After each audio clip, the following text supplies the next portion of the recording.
শুভ সকাল বন্ধুরা। দেখো আলুর পরোটা আমি কীভাবে সকালবেলা বানিয়েছি। আগে আলুটাকে বয়েল করে নিলাম, একটু হলুদ দিয়ে বয়েল করেছি কালারের জন্য। আর এখানে আমি দিয়েছি পেঁয়াজ কুচি, টমেটো কুচি, রসুন কুচি, আদা কুচি, কাঁচা লঙ্কা কুচি, এগুলো দিয়ে একটু জিরা গুঁড়া, একটু হলুদ, একটু নুন দিয়ে ভালো মতন ভেজে নিলাম। এটাকে ভাজা হওয়ার পরে আলু যেগুলো সিদ্ধ করে রেখেছিলাম পেস্ট করে, ওগুলিকে দিয়ে ভালো মতো নাড়িয়ে চাড়িয়ে যখন দেখবো আলুর সাথে মশলাটা মিলে গেছে, ভালো মতন ভাজা হয়ে গেছে, নামাবার আগে আমি কি করব, একটু কস্তুরি মেথি দিয়ে দেবো। ওখানে কস্তুরি মেথি দিলে স্যান্ডটাও ভালো হয়।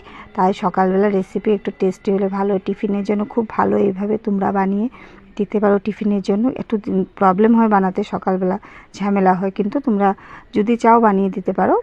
তাই আমি এইভাবে করে সকালবেলা একটা টিফিন দিয়ে ওদেরকে যখন যেরকম পারি সেটা এইভাবে দিয়ে, আমি কি রুটিটা আগে আটাটা মেখে নিয়েছিলাম, একজন্য মেখে আমি এখানে একটু রাউন্ড করে ভিতরে আলুর পেস্টটা এরকম দিয়ে ভালো মতো রুটির মতন গোল করে বানিয়ে নিলাম। এই যে রুটির মতো দেখো আমার বেলা হয়ে গেছে। এখন আমি তাওয়ার মধ্যে দিয়ে এক সাইড করে ভেজে নেব। ওখানে রিফাইন তেল দিয়ে ভাজবো আমি।